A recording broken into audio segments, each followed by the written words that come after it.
Hello friends, welcome you all. आज मैं आपके लिए जो वीडियो लेके आ रहा हूँ, देखिए बात करने वाले हैं हम लॉन्ग टर्म इन्वेस्टमेंट में। अगर आप फ्रेश पोजीशंस बनाना चाहते हो तो किस तरीके की अपॉर्चुनिटीज, किस तरीके के मौके आपको देखने को मिलते हैं और कहाँ पे होता है सबसे ज्यादा रिस्क। Understand the risk. मैं बार बार आपको कहता हूं कि रिस्क को समझिए। अगर आप रिस्क को समझोगे तो डेफिनेटली वो आपके लिए एक फायदे का ही सौदा होगा। Understand the risk. और खास करके लॉन्ग टर्म पर्सपेक्टिव में भी आप कहोगे भाई यहाँ पे भी क्या रिस्क मैनेजमेंट की जरूरत पड़ती है। देखिए रिस्क मैनेजमेंट, स्टॉक मार्केट तो ऑलरेडी बार बार कहती है कि risk management, stock market investment are subject to market risk. But जिंदगी में भी आप रिस्क को मैनेज करते हो तो स्टॉक मार्केट में तो करना ही पड़ेगा, चाहे लॉन्ग टर्म की इन्वेस्टमेंट हो या शॉर्ट टर्म की इन्वेस्टमेंट। हाँ, लॉन्ग टर्म में आपके, मैं कहूँगा जो रिस्क होता है वो थोड़ा सा पोजीशन साइज कम होके रिस्क थोड़ा ज़्यादा ले सकते हो आप, ये सिचुएशन है। लेकिन समझते हैं इसको डिटेल में। और आगे बढ़ने से पहले मैं आपको बता दूं, अगर आपने अब तक चैनल को सब्सक्राइब नहीं किया तो जल्दी से सब्सक्राइब कर ले, बेल आइकन को प्रेस कर ले, जिससे आपको नोटिफिकेशन आती रहेगी। और प्राइस एक्शन सीखने के लिए आप ज्वाइन कर सकते हो मेंबरशिप ज्वाइन बटन पे क्लिक करके। अब देखिए, सबसे पहले ये दीपक नाइट्राइट का स्टॉक है। अगर इसको देखोगे समझोगे, उससे पहले मैं आपको एक बात बताता हूँ। देखिए, अभी कुछ दिन पहले हमने एक वीडियो आपके लिए क्रिएट किया था। आज से मैं कहूँगा 10 दिन पहले, 8 अक्टूबर के लिए वीडियो है कि कैसे लॉन्ग टर्म के लिए आपको स्टॉक सिलेक्ट करने हैं, कौन सा बेहतरीन समय होता है स्टॉक को टेक्निकल बेसिस पर आपको देखने के लिए कि हाँ ये अब यह है लॉन्ग टर्म का स्टॉक। अब देखिए, अब मैं बात करता हूँ एक फंडामेंटल और टेक्निकल की बात। देखिए, जब आप किसी स्टॉक में स्मार्ट मनी को देखते हो, देखिए फंडामेंटल तो भाई बड़े बड़े म्यूचुअल फंड, बड़े बड़े बैंक्स, बड़े बड़े इंस्टीट्यूशंस, इनसे ज़्यादा बड़े फंडामेंटल एनालिस्ट तो आप हो नहीं सकते। जब भी किसी जगह पे पोजीशन बनाते हैं तो वो भाव में, यानी कि प्राइस में, चार्ट्स में सब कुछ दिख जाता है कि स्मार्ट मनी कहाँ पे ट्रिगर हो रही है। क्लियरली समझिए, किसी भी, मैं कहूँगा इतने जो बड़े बड़े लोग हैं, इनसे बड़े बड़े इंस्टीट्यूशंस हैं, इनसे बेहतरीन फंडामेंटल एनालिस्ट तो आप हो नहीं सकते कभी भी, क्योंकि ये तो एक एक रुपये का हिसाब रखते हैं। लेकिन जब ये पोजीशन बनाते हैं तो अपने फुटप्रिंट्स छोड़ते हैं। ये है स्मार्ट मनी का फ्लो। अब आपके लिए बहुत इंपॉर्टेंट हो जाता है अंडरस्टैंड स्मार्ट मनी फ्लो को। जब आप अंडरस्टैंड करते हो, फिर कब पोजीशन बनानी है, कब निकलना है। हमने बेहतरीन तरीके से आपको एग्जांपल दिया था यहाँ पे ट्राइडेंट का, ओलेक्ट्रा का। ओलेक्ट्रा 500 का टारगेट 137 के लेवल से आज क्या, कब क्या अचीव हो गया, बल्कि ऊपर ही चला गया। अब काफी वॉलेटिलिटी उसमें अप डाउन देखने को मिल रहा है। लेकिन आज की वीडियो में जो हम सीखने वाले हैं वो बहुत ही इंपॉर्टेंट चीज सीखने वाले। देखिए, आपने देखा होगा आईआरसीटीसी, हमने लास्ट वीडियो जब आईआरसीटीसी का क्रिएट किया था तो ये रेंज थी ब्रेकआउट की, बहुत बेहतरीन ये रेंज थी। उसके बाद 2000 से सीधे ये 6000 तक गया, नो डाउट बहुत ही बढ़िया। लेकिन जरा सोचिए, इस एरिया में आप देखोगे भाई ये बहुत इंपॉर्टेंट एरिया क्यों था। भाई आरएसआई सुपर मोमेंटम एरिया में जस्ट प्रवेश ही किया था। लेकिन उसके अलावा एक और बात मैं आपके साथ शेयर करना चाहूंगा आज की डेट में।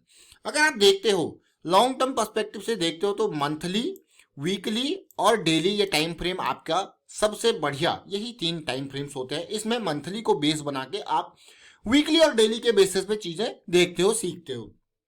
तो ये तो हो गया आपका लॉन्ग टर्म के पर्सपेक्टिव से जब आप सोचते हो। लेकिन अक्सर अगर आपको फ्रेश पोजीशन बनानी है तो आप कहोगे यार गलती गलती नंबर 1, जब ऑल 3 टाइम फ्रेम्स पीक पे होते हैं तो सबसे खतरनाक, सबसे डेंजरस सिचुएशन ये होती है। पीक पे मतलब ये आरएसआई का चार्ट है। इस आरएसआई चार्ट पे अगर आप देखोगे तो तसल्ली से 390 के लेवल पे है। मैं बहुत बार वीडियोस क्रिएट करता हूं। हाँ, अगर 2 ऊपर है, एक 60 पे आता है तो ये आपके लिए अपॉर्चुनिटी है, लेकिन एक फ्रेश पोजीशन बनाने की बढ़िया अपॉर्चुनिटी है। लेकिन अगर तीनों पीक पे है तो समझ लेना कि भाई करेक्शन ड्यू है, करेक्शन आएगी। वो करेक्शन छोटी हो सकती है, करेक्शन बड़ी हो सकती है, वो मात्र डेली को थोड़ा नीचे लाके वापस जा सकती है, बट करेक्शन आएगी। इस चीज को समझ लेना, ये बहुत इंपॉर्टेंट पार्ट है। अक्सर अब देखिए, कल बहुत सारे लोग पूछ रहे थे क्वेश्चन कि भैया ये आईआरसीटीसी गिरा क्यों। बहुत सारे लोग, देखिए जरा कैसी सिचुएशन बन रही है। मतलब अब देखिए, अब आप अगर ये स्टॉक, और ये एक ऐसी पोजीशन होती है यहाँ से स्टॉक ऊपर भी जा सकता है डेफिनेटली, क्योंकि आरएसआई 90 100 के लेवल पे बहुत दिन रह सकता है। But this is a dangerous situation जहां प्रोबेबिलिटी ऑफ रिस्क क्या है, बहुत ज्यादा है। मतलब रिस्क बहुत जाता है और प्रोबेबिलिटी, गिरने की प्रोबेबिलिटी जाता है। Understand things from probability perspective. जिस दिन आप चीजों को प्रोबेबिलिटी पर्सपेक्टिव से समझने लग जाते हो तो आप क्या करते हो, लो रिस्क हाई प्रोबेबिलिटी वाले सेटअप्स को देखते हो। और इस तरीके से जहां पे आपको पता है भैया ये नीचे जा सकता है, यहाँ पे जैसे सिचुएशन आ गया, देखिए 2 दिन में नीचे आ गया, नीचे आगे के मतलब ये और नीचे नहीं आ सकता या वापस नहीं जा सकता है इजीली, देखिए। बट आप देखो तीनों के तीनों आसमान पे पहुंच गए तो डेफिनेटली, इवन मैं ये नहीं, मैं इसी के बाद नहीं कहूंगा, मैं यहीं पे भी कहूंगा। देखिए यहाँ पे भी अगर आप देखोगे तो तीनों के तीनों आसमान पे पहुंचे, करेक्शन की वजह से डेली को थोड़ा सा शांत होना पड़ा, शांत हुआ, नीचे आया, फिर जो अगली रैली आई फिर यहाँ पे इसको लेके गई, फिर से करेक्शन यहाँ पे आपको देखने को मिलेगी। आप कहोगे वाह ये तो बहुत ही है। अब देखिए ये आपको समझ में पता कब आएगा, अब आप क्या करोगे, कोई भी चार्ट पिछले मैं कहूँगा साल में जितने स्टॉक टॉप पे पहुंचे उन चार्ट्स को फॉलो कीजिए, उनको देखिए मंथली, वीकली और डेली पर्सपेक्टिव से। लेकिन अब जब लॉन्ग टर्म पर्सपेक्टिव से आप सोचते हो तो मंथली पे 60 का एरिया बहुत इंपॉर्टेंट होता है, बहुत अच्छा होता है। वीकली पे 60 का एरिया बहुत इंपॉर्टेंट होता है इन्वेस्टमेंट के लिए। लेकिन हाँ, एक बार ये दोनों लेवल क्रॉस हो गए 60 को तो डेली के हिसाब से आप फ्रेश पोजीशंस इन एरियाज में बना सकते हो। 60, 65, 58 इन एरियाज में आप फ्रेश पोजीशन बना सकते हो। ये आरएसआई के कॉन्सेप्ट है, रेंज शिफ्टिंग की ये थ्योरी है एंड्रयू कार्डवेल जी की, जो हम यूज करते हैं, ठीक है। और वहां पे मल्टी टाइम फ्रेम एनालिसिस। लेकिन जब तीनों ऊपर हो तो यहाँ पे प्रॉफिट बुकिंग बढ़िया रहती है, लेकिन फ्रेश पोजीशन अवॉइड। क्यों? क्योंकि भाई हमें नहीं पता ये कितने यहाँ से नीचे जा सकता है, वापस नीचे जाए, तो इस तरीके से आप सोचिए। और दूसरा और इंपॉर्टेंट बात, अब मूविंग एवरेज से दूरी जब बढ़ जाती है तो फिर आपका रिस्क भी उसी तरीके से बहुत ज्यादा हो जाता है। इसलिए मैं आपको हमेशा कहता हूं कि मूविंग एवरेज से दूरी बढ़ जाए तो फिर बचें। हाँ, किसी ना किसी टाइम फ्रेम पे वो मूविंग एवरेज के पास आएगा तो उस टाइम फ्रेम के हिसाब से आप एंटर कीजिए, समझे इस पार्ट को। अब यही नहीं और देखेंगे, अभी देखिए दीपक नाइट्राइट को आप देखिए।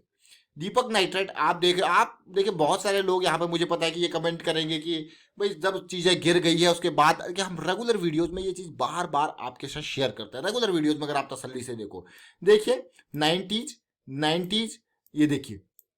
अब इन पॉइंट को मैं आपके सामने क्यों लेके आ रहा हूं, देखिए जब ये 90 पे था डेफिनेटली करेक्शन की रिक्वायरमेंट थी, जरूर हॉल्ट था। और इस हॉल्ट पीरियड को अगर आप देखोगे, इस हॉल्ट पीरियड के बीच में वीकली नीचे आया, डेली नीचे आया, देखिए देख रहे हो अब आप ये भी, यही तो जरूरत है। अब आप फ्रेश पोजीशन आप देख रहे हो, monthly, weekly, daily time frame को, और फ्रेश पोजीशन इन एरियाज में बना रहे हो तो क्या होगा, दो चीजें होंगी, या तो आपको बहुत टाइम इंतजार करना पड़ेगा, ये देखिए, या फिर आपको इन एरियाज में इस तरीके की चीजों का सामना करना पड़ सकता है।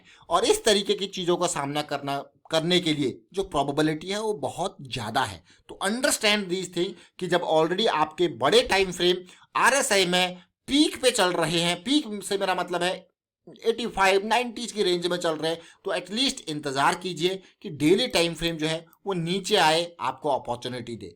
ये अपॉर्चुनिटीज होती हैं लो रिस्क की अपॉर्चुनिटीज, और ये अपॉर्चुनिटीज कौन सी होती हैं, हाई रिस्क वाली अपॉर्चुनिटीज।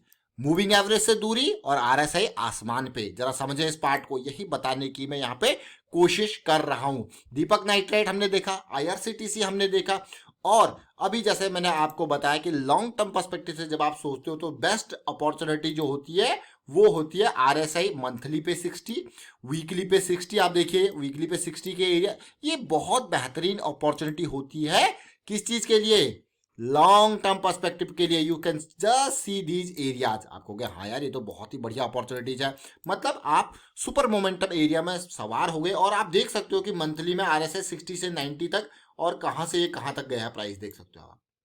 मतलब इस एरिया में जो इंपॉर्टेंट, जो ध्यान रखने वाली बात है वो यही है, तीनों के तीनों को एक साथ आपको देखना और समझना है, और कब करेक्शन आने वाली है उस चीज को एक मैं कहूंगा करेक्शन, चाहे वो टाइम वाइज करेक्शन हो, चाहे वो प्राइस वाइज करेक्शन हो। अब आप कहोगे what is this time wise correction, this is time corrections, ये देखिए।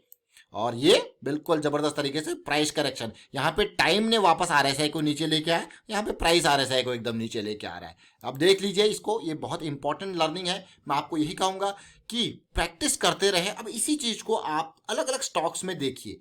अलग अलग स्टॉक्स में जब आप इन चीजों को देखोगे, समझोगे, तब आपको अपॉर्चुनिटीज मिलेंगी। अब मैं फिर से आपके सामने लेके आता हूं ओलेक्ट्रा का स्टॉक। आज फिर से ये ओलेक्ट्रा का स्टॉक हम 137 के लेवल से ट्रैक कर रहे हैं और हमने रेगुलर वीडियोज इसकी आपके लिए क्रिएट करी। अब आप तसल्ली से देखिए, फिर से मैं रिपीट करूंगा, 80 के अराउंड हम जा चुके हैं। इसका ये मतलब ये और ऊपर नहीं जा सकता, जा सकता है। ये देखिए बिल्कुल पीक बना, फिर से पीक बना। देखिए, देख रहे हो अब आप, ये जब तीनों आसमान पे पहुंचे तो किस चीज की रिक्वायरमेंट थी? करेक्शन की। तो 600 से पिछले 3 दिनों से करेक्शन आया, वापस थोड़ा सा ठंडा हुआ स्टॉक, अब वापसी फिर से स्टार्ट हो रही है। देखिए इस तरीके से। और हम रेगुलर बेसिस पे हमने इलेक्ट्रा का वीडियो आपके सामने क्रिएट किया और हमारा जो टारगेट था इसमें 500 के लेवल का आराम से अचीव हुआ। ऐसा नहीं कि ये स्टॉक और नहीं जा सकता है डेफिनेटली, बहुत आगे जा सकता है। 500 का 5000 भी जा सकता है। But understand your goal, your risk associated with your investment. चलिए फिलहाल वाइंड अप करता हूँ इस वीडियो को। उम्मीद करता हूँ कुछ समझ में आपको जरूर आया होगा। वीडियो अच्छा लगा तो शेयर जरूर कीजिए, लाइक कीजिए। प्राइस एक्शन सीखते रहिए, प्रैक्टिस करते रहिए और रिस्क मैनेजमेंट के बारे में लोगों को अवेयर करते रहें। Thank you for watching the video.